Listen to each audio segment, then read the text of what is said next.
The year 2020 sounds far too futuristic for my liking. I still remember the year 1999, 10 years old, doing my bestest to stay up to see the new year. The turn of the millennium, and yeah, I made it to 9 p.m. and fell asleep. There's me when midnight rolls around. You only get to see the turn of millennium once.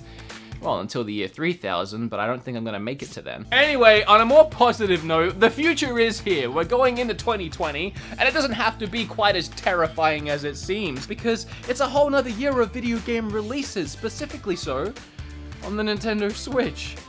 Believe it or not. I've made videos like this before where I take just a ridiculous amount of cool and fun looking video games and I throw them in your face and make your wallet scared. From little indie hidden gems you've probably never heard of before, all the way to a brand new freaking Zelda game. There's probably something for everyone in this video today. Surprise cat. So, I have about 40 games in this video today. If this video helps you out or you find a couple games you're looking forward to next year because of it, make sure you smash that like button. These aren't easy to put together. Subscribe if you want to learn more about the Switch maybe, or just hear me blab about things, or this cat might be back in videos, I don't know. Alright, wait, before we start this video though, I actually learned something mind-blowing yesterday. Like, Yes, this video is sponsored by ExpressVPN, but they were the ones that told me this. I knew that your laptop, your PC, your phone, all of that can obviously be hacked into, but did you know that even your Switch can be hacked into? If you're ever connected to an unencrypted website, or if any of the games you're playing are not properly encrypted, people can still get into it, get your login details, financial details, etc. Alright, that's freaking scary. So how about we just go ahead and all be protected as possible, just in case? Alright, I didn't mean to scare you. I know you're already finding your way down to that description to click on my special link and get www.expressvpn/beatemups to get your 3 months free trial because it helps me as much as it helps you. But before that, let me tell you a thing about ExpressVPN that's less scary.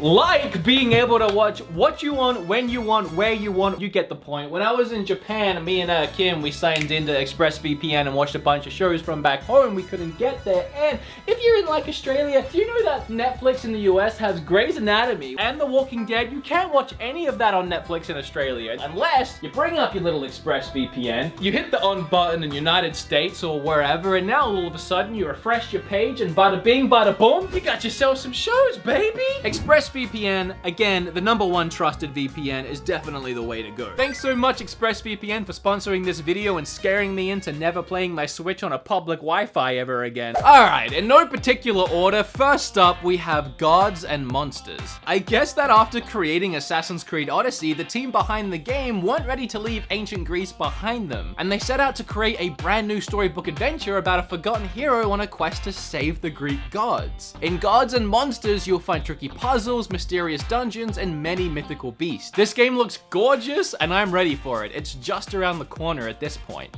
Not sure why I winked there. This next one is interesting and could go either way. Deliver Us the Moon is a sci-fi thriller set in an apocalyptic near future where the Earth's natural resources have been depleted. The gameplay has both first and third person parts, survival elements like oxygen tanks depleting in the cold of space, intricate puzzles, and 3 hours of original music. Color me intrigued. Proving that a Xenoblade game can have likable characters, Monolith Soft's epic Xenoblade Chronicles game, which originally launched in 2012 on the Wii, is destined to be reborn on Nintendo Switch as Xenoblade Chronicles Definitive Edition. We can all finally relive the adventures of Shulk in the best Xenoblade game the Switch will see. Doom Eternal. Hey, what do you want me to say? It's the new Doom. You know, the last one that was really good? Yeah, the sequel. Other than that, buy Doom Eternal. You know it's gonna be good. I actually haven't played Outer Worlds yet as much as I want to, because surprising everyone, the publisher announced a port to Switch before the end of 2020's fiscal year, which means like soon. Before the end of March anyway, so I decided to wait rather than have to play it twice. The game is made by Obsidian Entertainment, the company behind Fallout New Vegas. And that's the Fallout game that many Fallout fans consider the last great Fallout game. Well, at least until now, because Outer Worlds is like Fallout and it's supposed to be better than all the recent Fallouts, especially Fallout 76. Now, I can't lie, I've never seen or read anything to do with Fairy Tail. The only thing I know about it is I think that's where that sound effect comes from, right? The one every YouTuber uses, including myself, the...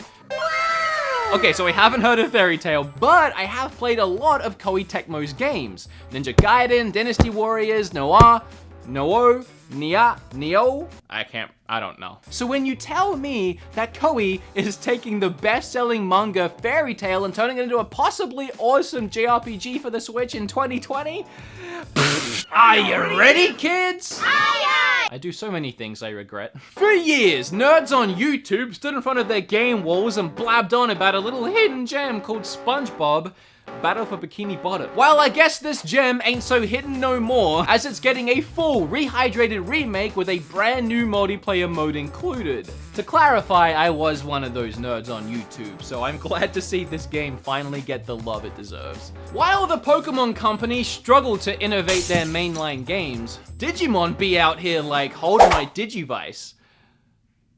I do so many things I regret. The newest installment into the series, Digimon Survive, is a survival strategy role-playing game where players' choices influence the direction of the story, including the Digimon's Digivolution process. I have no idea how to say that. The game will have multiple endings, and should wrong choices be made, characters will be killed. Yep, this ain't your regular kitty monster game. Digimon has clearly grown with its audience, and I'm down for it. Also, that stab at Pokemon was purely for comedic effect. Hey, you know how I mentioned a lot of these games I hadn't even heard of before? Well, Chris Tales was one of them. Where the heck did Chris Tales come from? And how did I miss its initial release back in June? This game is gorgeous. My eyes don't even know where to begin. The colors, the art, the beautifully hand-drawn 2D animations. This indie gem is a love letter to JRPGs, and the world literally bursts to life. Your choices will change both the present and the future across more than 20 hours of gameplay. This is on my must-buy list for sure. It looks amazing. Can anyone else smell my hype for Trials of Mana? Trials of Mana 3 has had a huge overhaul and is being slapped on the Switch this April. Gorgeous revamped 3D graphics, you can pick your party from 6 different characters, change up your classes, and save the frickin' world. I actually can't wait for this one. Apparently back in April, a faithful remake of XIII, or 13 as some people like to call it, was announced to be coming to Switch, and it was gonna release in November? Well, that didn't happen, and I didn't know anything about any of that, but apparently it's now coming out in 2020. Honestly, this is really cool. I hope it turns out to be a fun game. The original was one of my all-time favorite GameCube games. It had a really cool comic book style and great action gameplay for the time. We don't really know much about this remake or what it's gonna look like, but I'm still excited nonetheless. Early next year, in January, the worlds of Fire Emblem and Atlas games have smash-smashed once again, but this time, they're gonna dance away their feelings. Of all the Wii U games left to port to the Switch, this wasn't my #1, but it deserves a good home as much as any of those other poor consoles titles. It's a strange game that blends the combat of Fire Emblem and Shin Megami Tensei series and throws in some stunning musical performances. Now, you guys know that I'm a big My Hero fan, both the anime and the fighter. I was big time surprised when I picked up My Hero 1's Justice and discovered it was actually a really fun and solid fighting game, with a sizable roster of 20 characters, a story that cleverly followed along with the anime, and it was crammed full of action. Well, I was even more surprised to hear they were making a sequel. Was there really a need to make another sequel so soon? I mean, unless they're adding, a couple extra new characters. Oh, what's that? It has 40 characters? Double the roster size? Pre-ordered. We've already seen a couple of Darksiders games release on the Switch, and honestly, they felt right at home with the rest of the library. And now, Darksiders Genesis drops in February, although, unlike the other games, this is a new game in the series. And also, unlike the other games, Genesis is a top-down hack-and-slash action RPG comparable to, of course, Diablo, the only game you ever compare any game of this style to. And I mean, if you're not sure about picking it up on Switch, you can try it already because it's released on Steam for $30. Or if you want a better deal, it also released on Google Stadia for $40. Speaking of GameCube games getting a remastered release on the Nintendo Switch, Final Fantasy Crystal Chronicles is also coming out pretty soon in January. One of the weirder Final Fantasy spin-off games, but a personal favorite of mine. This new version will come with updated graphics and sounds, new character voiceovers, and a new online multiplayer mode. The first time I ever heard of or saw Snack World was when I was in Japan. This new release has gold in the title, which means it includes both expansion packs and all other downloadable content from the Japanese release. It should be a fun little title. Animal Crossing, do I have to? Can we just move? Can you save me some time and allow me to move on swiftly here? What? Look, okay, it's Animal Crossing. We've all waited too dang long for this game to come out. It finally is coming out, and I'm ready to dive into my first real Animal Crossing game experience. I don't really know what I'm in for, but I can tell you that Tom Nook ain't gonna know what hit him. Well, whatever that is supposed to mean. Hey look, another Diablo-like kind of game, Minecraft Dungeons. Can I be honest with you guys though? Like, we're all friends, right? I can be honest about my feelings. I actually think this game looks pretty damn good. This just looks like a fun, unique take on the dungeon crawler genre. For up to 4 players, kinda weirdly there's no class system, so the players can use any kind of weapon or armor they want. It's supposed to be more fun and way less serious than other games in this genre. Beat 'em up! That's my channel name, and it's also the name of a genre of game, and a game that falls into that genre is Streets of Rage. The 4th one is releasing on Switch next year. It takes place 10 years after the events of Streets of Rage 3, and it looks good. It might actually be the best one yet, but only time will tell. Only time will tell. Rumors of Persona 5 finding its way to Switch ran rampant early this year, and I'm happy to confirm that it's not happening. We went through a lot of ups and downs, like Joker being released in Smash Brothers. It all ended up being Persona Scramble.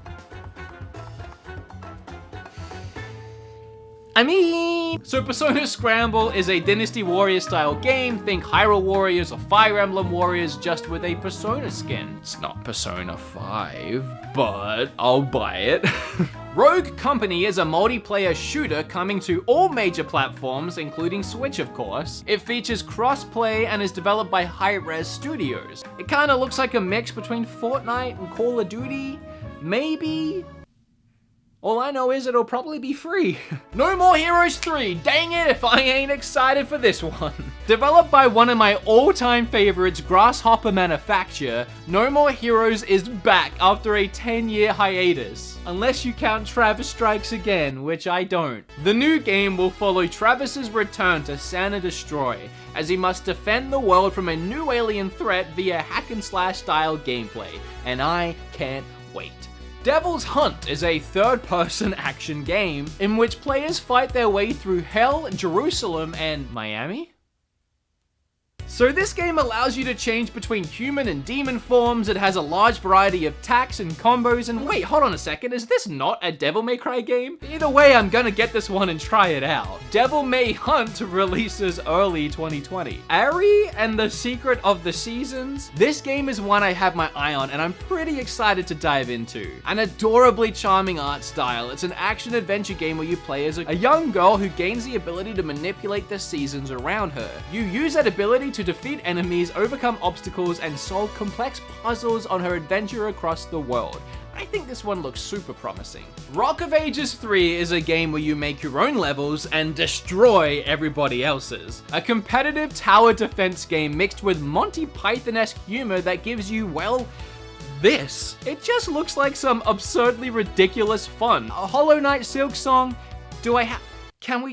Can it be another one of those Doom or Animal Crossing scenarios where we just right on past it? Clearly it's gonna be amazing. Clearly I'm excited for it, and it's coming to Switch. Wanna know something funny? RPG Maker MV is coming to Switch on the 30th of March next year. It's a game where you can, surprise, make your own RPGs, just like To the Moon, which was made on an earlier version of RPG Maker and is re-releasing on Switch in January. I honestly know nothing about Deadly Premonition or its sequel, which is apparently a Nintendo Switch exclusive, which is kind of weird because it's a horror game, a Nintendo Switch exclusive horror game.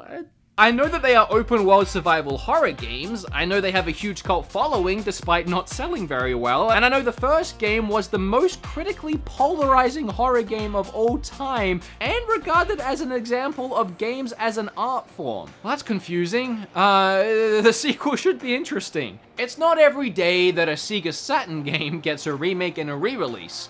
Well, today is one of them days. Well, not today, but thankfully, it's happening. Panzer Dragoon is heading to Switch with improved graphics and controls. Personally, I don't care about any of that. I'm just looking forward to blasting that soundtrack again. Before I move on to the last group of games for this video, which I'm putting in their own little section and calling that section just the games that are what the heck are happening to you guys? Come on, hurry up and release. Why aren't you out yet? And most of them are the big AAA budget titles that we expect to see next year, but we also expected to see last year, and then some of them even the year before that. You know how in like Nintendo Directs, or really any presentation of video games, where you get around to that last couple minutes before they do get to the big announcements, and they just do a big montage of all these games that they just didn't have anything to say or couldn't be bothered talking about. Alright, here's the big ones. Here's the games that we all want to see next year, and they really should release next year, and they might release next year, but they probably won't release next year. Metroid Prime 4. Look, we all know that this is probably the least likely on the list. Even with it being scrapped and restarted like a year ago now, it's not impossible that it could be ready for a release late next year. And now there is an intense amount of pressure to get this game right. Okay, but what the heck? Bayonetta 3 has to be next year. End of last year, I thought it had to be this year. And now it has to be next year. We've been waiting for Bayonetta as long as we've been waiting for Metroid, but at least we know kind of what's been going on with Metroid. Bayonetta has just been dead silent. Bayonetta next year. Come on, chop chop. Oh, you want to speak of a game shrouded in mystery? How about Shin Megami Tensei 5? Alright, the release trailer for this game is literally older than the Nintendo Switch itself. Apparently back then was when they had just started development, and even by the end of 2017, Atlus said it was nowhere near coming soon. But a year ago, in November 2018, apparently it entered full-scale development. So my guess is late next year? I mean, that gives the game a year and a half of full scale and over 3 years of total development time. Pikmin 4 is a strange case. Miyamoto himself confirmed Pikmin 4 was coming in 2015. Since then, in an interview, he said he's been asked to not share anything about it, but that the game was progressing. That was 2017. He also said it was close to completion and the Pikmin teams are always working on the next game. So going by all of that, all we can say is that Pikmin 4 is coming to Nintendo Switch and has been in development possibly since 2015. I don't know what to believe, but if Pikmin 4 isn't released next year, I'm calling Miyamoto out on Twitter. Alright, okay, I'm calling this one. I do believe Breath of the Wild 2 is going to release next year in 2020. We haven't been told that, but hear me out. Ever since the first game released on Switch's launch, I was a firm believer that the next game in the franchise would be a sequel of some kind. You don't spend half a freaking decade developing a brand new Zelda engine like this and release it to heavy praise and then just scrap it and start again on a brand new engine for the next one. Like Majora's Mask after Ocarina of Time, it was obvious to me they would inevitably work within the Breath of the Wild universe to create a possibly much darker sequel, but at the very least, a sequel. Looks like I was right about the darker sequel too, judging by that trailer, which gives me the heebie-jeebies, and I love it. Assuming they got to work on this sequel shortly after the release of the first one in 2017, there's no reason to not believe that almost 3 years later, we could see a 2020 release. So no matter what kind of person you are, no matter where you like to play games, it's pretty much a guarantee there is something on here you'll love. So once you add these 40-ish games and slam it into the library, and then everything else that's gonna come out next year, the Nintendo Switch will have, and already has, one of the most diverse video game libraries a system has ever had. Which is why I love this little thing, and there's always something to talk about. With that said, I hope this video helped you in some way. Was there a game in particular that you're looking forward to? Leave it down below. What did I miss? If you're still here and you haven't hit that like button yet, you really have to. Subscribe, especially if you haven't already and you are still here. Like that, you made it the whole way through. You might even click on one of these end cards. You might even click that link down below before you leave and check out today's video sponsor who helped make this video possible. That would be awesome. Okay, well, I'm done now. Bye.